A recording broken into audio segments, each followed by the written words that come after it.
In at number 10, we have the Castoroides, and most people probably wouldn't consider this a great underwater tame, but when you think of it, it kind of does make sense considering that this is a beaver, and it actually is pretty good underwater. Although if you're not really a fan of this creature, just pretend I'm talking about the carb enemies here, as that is another great creature at this early stage of the game, albeit the carb enemies you can unlock at an earlier stage in terms of its saddle level compared to the Castoroides, but the Castoroides has a smithy as its saddle, so if you're going into deep depths of the ocean you can repair some stuff, which is nice. I wouldn't really usually take them that far, but I have before, and it works as long as you have a good enough melee weapon on yourself to actually deal that damage, because they don't really deal a very high amount of damage compared to some of the other creatures on this list, but they definitely are a great shout in, again, those early to mid game stages of the game when there really just isn't anything better or more accessible, because getting to the ocean can be a pretty scary thing and daunting, especially for new players, although it could also be a very exciting thing and just get in there and you tame something like a Megalodon instantly, but you know, it just kind of depends what type of player you are, really. Next up, we have the Beelzebufo, and another creature which you would kind of expect to be great in the water, but some people may not see instantly as just, oh yeah, this is a great underwater tame, and actually the main use for this creature isn't its swimming, but I personally think that it does really excel in this category, considering it is a very fast and agile swimmer. Again, damage is something which it just can't do. It just can't really do any kind of damage. If underwater insects were a thing though, it would be amazing.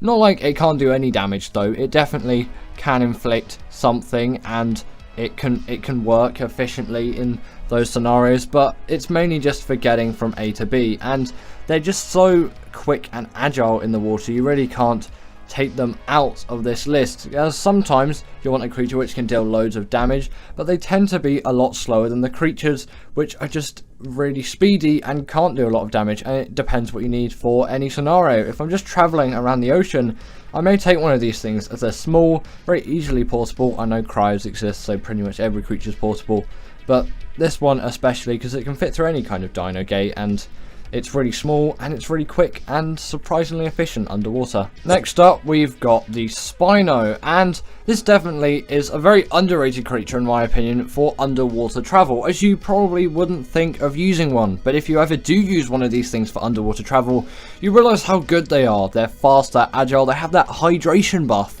which really does play a huge part in these creatures being great underwater, as that is a buff which makes their damage just so much more effective. Like on land, yeah, they deal loads of damage and they're a great carnivore even for bosses, but you take that into the water and it's buffed even more. It's just an insane ability to have. Not sure if they have oxygen, because I think they didn't used to and now they do, but I'm pretty sure the drain is just so slow, it's not going to affect you either way, and you're going to be totally fine with that drain, no issues whatsoever. Either way, every time I've used a Spino underwater, you can see it kind of being used here, that oxygen has not been an issue. And if you did want to do the underwater caves with these things on a map like the island, it could be a great shout, as it can easily kill things like mosas and plesios and those kind of creatures, and also Dunkleostices as well, which can be a little bit of a pain because they're quite armored, but it will shred through them easily and quickly, and it's really an efficient creature in underwater scenarios, but the only real downside is its size. It's quite a big creature to be taking underwater, which, you know, could play to your benefit because you're trying to deal loads of damage, but sometimes it's not really quite what you want, and you might want a bit of a smaller carnivore like the next creature which is on this list, but it still has huge amounts of value underwater. And if you've never used one before in the ocean of any Ark map, I would definitely advise that you tame yourself a Spino and get into the ocean depths. In at number 7, we've got the Baryonyx. But why is this better than the Spinos? You might think Spino bigger, just better version of the Baryonyx, really. Well, the main thing is due to its size and agility and mobility. I vastly prefer it over the Spinos underwater. Again, Spino, a great underwater creature, but this would be more my go-to, and especially with the underwater caves on a map like the island. And ASA is a great example here because it only really has the island. I know Svartalfheim is there as well, but most people are just playing the island, the Bionic is a great shout, and it's so convenient for getting down there, and especially considering it has a special ability as well, which underwater doesn't work on land, but if you right click on your mouse it will do a spin attack, and it can stun creatures up to the size of a Megalodon, making it a very great creature for combat underwater as well, because it deals a significant amount of damage and actually has a pretty high health stat. And again, with that mobility, they're very useful underwater, and the fact that you can stun a creature like the Megalodon, nothing bigger, obviously Mosas and Plesios, that's not going to happen, but like it's just such a cool and nice little ability to have, which really gives you a kind of blanket of protection underwater, as you can quickly get away from any threats that are Megalodon sized or smaller if need be. Next up, we've got the Ichthyosaurus, and it did really have to be on this list at some point, didn't it? When you think of this as pretty much one of the best creatures for getting around the ocean biome in Ark, it's just one of those creatures which is fantastic, amazing, and I don't know, this creature, there's just so much about it which makes it very appealing, especially for your first like proper underwater tame, Castoroides, carb enemies aside, as they're passive tame and they often don't spawn in the ocean depths. I'm pretty sure they don't even spawn, but they spawn, well they do spawn, but they don't spawn in the depths of the ocean. They spawn on coastlines, and if you just get a little bit of, I think even normal meat works, and go up to it and just passive feed them, just gradually, especially because you've got taming tracker now, you can just chuck that on after you put the first beat of meat into them, and then you can just track them, and then whenever you're ready to put that second piece of meat in, then go for it, put that next piece of meat in, and just keep doing that, and then you've got yourself one of these things. Just park it in one of Ark's many bays which you'll find, and then craft yourself a saddle and get out there into the ocean, and it really is a huge gateway into the water. And you can always take it out to the surface here like I'm doing, because I didn't even know this thing was pink, but now I do.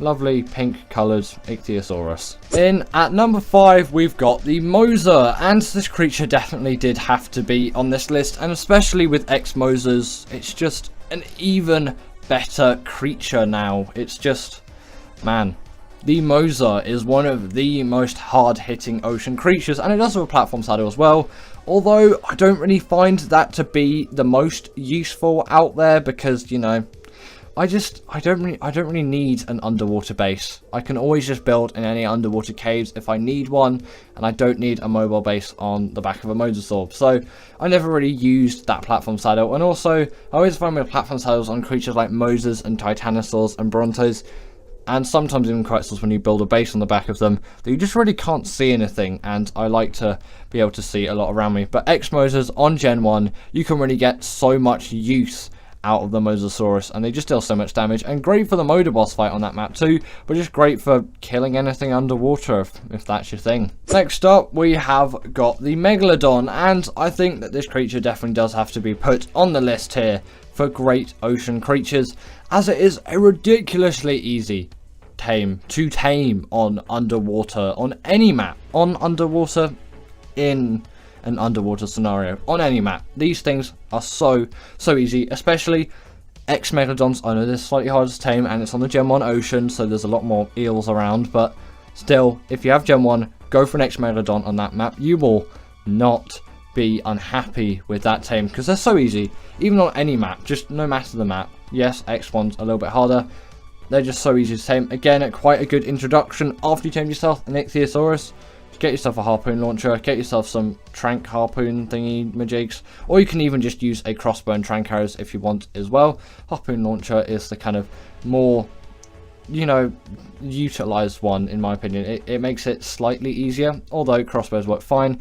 And you have your creature which can deal a huge amount of bleed damage, which is really great, and it deals so much damage for how easy it is to tame compared to a creature like the Mosa. In at number 3, we have the Shadowman, and this creature is just so great in the water, and again, you might not expect it to be, but considering its damage and that hydration buff shared with the Spino, it's just an even more buff underwater creature. And what makes it better than the Spino is it is smaller and more agile, which really does benefit it in any underwater scenarios. You can get out anywhere really quickly, and again, really portable, and you might just be using this mount to generally travel around the map, whereas with a Spino, you might only be using that for underwater stuff, and then you take it onto the surface, you have a different creature. Like a Thyla is quite a common one. If you take the Thyla underwater, well, you can, but if it was really good underwater, then that would be a huge benefit. But the Shadowman is kind of replacing it there. Or the Thyla was never good in water, but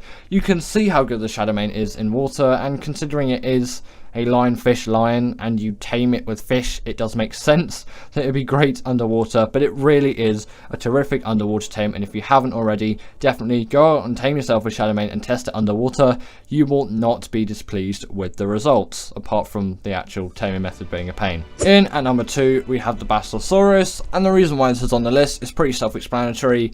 It's quite easy water tame, again being a passive tame. The only difficulty is getting rid of all of the mantas which are around it, but then afterwards you have a creature which is immune to eel and jellyfish, which is an insane feat to have, and no other creatures have it at the moment. The Bosasurus will, but that's not being added until March. Sadly it does have a depth limit, but that's not really the worst thing, and if you're on the island you won't really encounter that when going into any of the caves, which is what it's really great for. Obviously you will encounter that if you go right down to the depths, and on one of the entrances you will, but overall it's not really that bad and not really too much of an issue, and the fact that it's immune to electric eel stings and jellyfish and all of that is really a godsend. And it also makes oil, which is really nice, and it also makes a cute rainbow.